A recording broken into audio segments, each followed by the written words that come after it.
बाबा साहब का मानना था कि भारत में लोग वोट देते हैं लेकिन सही नेता चुनने की जिम्मेदारी को गंभीरता से नहीं समझते। एक कहावत है कि यदि हम ऊंचे नायक चुनेंगे तो देश भी ऊंचा उठेगा, यदि नायक की परिभाषा गिर गई तो राष्ट्र भी गिर जाएगा। मतलब जैसा नायक वैसा भविष्य और वैसा ही देश। अगर हम भारत की बात करें तो सोशल मीडिया की ट्रेंडिंग सूची, सनसनीखेज वीडियो और अश्लील मनोरंजन से पहचान बनाने वाले लोग राजनीति में दाखिल हो रहे हैं। यह स्थिति बताती है कि देश का भविष्य कितना अंधकारमय है, क्योंकि भारत में नायक बनने का अर्थ अब आदर्श चरित्र, त्याग, ज्ञान और राष्ट्र निर्माण से हटकर केवल लोकप्रियता और फॉलोअर्स में सिमटता जा रहा है। इसका सबसे बड़ा उदाहरण बिहार विधानसभा चुनाव है। आइए आज के इस वीडियो में हम जानेंगे कि कैसे भारत में एक विशाल लोकतंत्र होते हुए भी लोकतांत्रिक मूल्य आज जनता तक क्यों नहीं पहुंच रही है।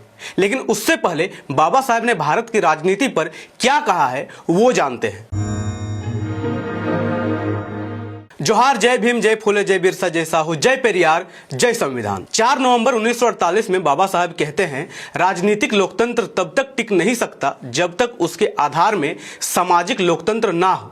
लेकिन भारत में सामाजिक परिस्थितियां ऐसी है कि असली लोकतंत्र स्थापित करना कठिन है। बाबा साहब ने देखा कि भारत में जाति और सामाजिक असमानताएं इतनी गहरी है कि राजनीतिक लोकतंत्र अकेले प्रभावी नहीं रह सकता। संविधान सभा के डिबेट्स में बाबा साहब ये भी कहते हैं कि भारत में लोकतंत्र केवल एक ऊपर की परत है, उस मिट्टी पर जो मूलतः अलोकतांत्रिक है। बाबा साहब का मानना था कि भारतीय समाज में जाति और वर्ग के भेदभाव के कारण लोकतंत्र की जड़ें कमजोर है, इसलिए संविधान या चुनाव से लोकतंत्र की पूरी ताकत नहीं दिख सकती।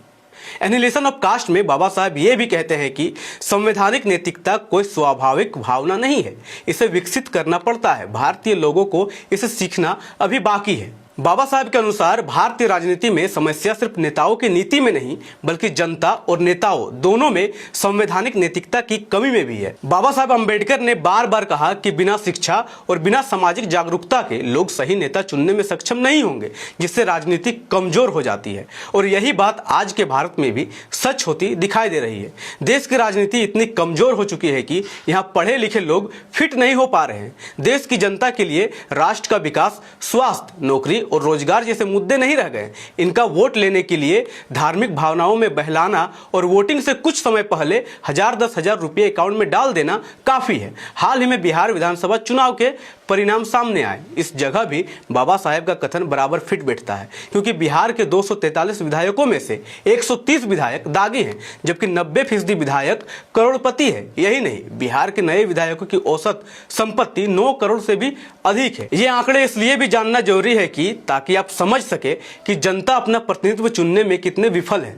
और ऐसा नहीं है कि योग्य या ईमानदार उम्मीदवार प्रत्याशी खड़े नहीं थे। यह है गणित के विशेषज्ञ प्रोफेसर केसी सिन्हा।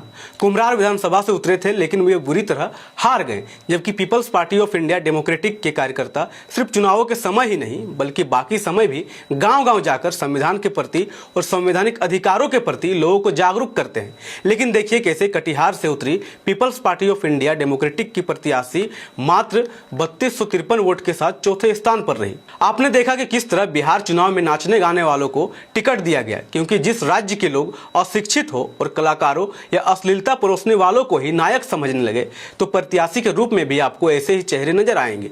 यही वजह है कि बिहार, जिसे कभी क्रांति की धरती कहा जाता था, जिस बिहार के बोधगया में बुद्ध को ज्ञान की प्राप्ति हुई, जिस बिहार की धरती ने सम्राट अशोक जैसे महान योद्धा को जन्म दिया और जिस बिहार को प्राचीन काल में शिक्षा का केंद्र माना जाता था, आज वही बिहार भारत का सबसे पिछड़ा राज्य बना हुआ है। किसी भी राष्ट्र की दिशा और गति का अंदाजा इस बात से लगाया जा सकता है कि वह अपने नायक किसे बनाता है। समाज जिस व्यक्ति को आदर्श और प्रेरणा स्रोत मानता है, वही उसकी सामूहिक सोच, नैतिकता और भविष्य का निर्धारण करता है।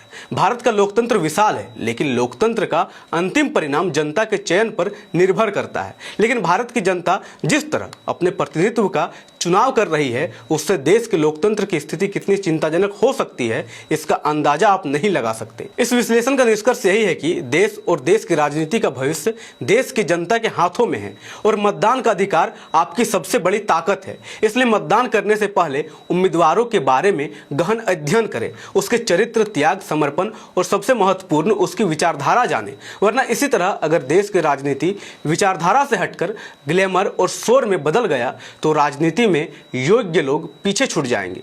आपराधिक चरित्र और अश्लीलता परोसने वाले लोग देश का भविष्य तय करने लगेंगे। नैतिकता और सार्वजनिक चरित्र हाशिए पर चला जाएगा। साथ ही मीडिया और पैसे वाले लोग जनचर्चा का दिशा तय करने लगेंगे। और यही सभी बातें आज के समय में काफ़ी हद तक सच होते भी दिख रही है। यही वजह है कि भारत में एक विशाल लोकतंत्र होते हुए भी लोकतांत्रिक मूल्य आज जनता तक नहीं पहुंच रही है। इस विषय पर आपकी क्या राय है, कमेंट बॉक्स पे जरूर लिखें। धन्यवाद। जय संविधान, जय भारत, जय भीम, जय मूल निवासी।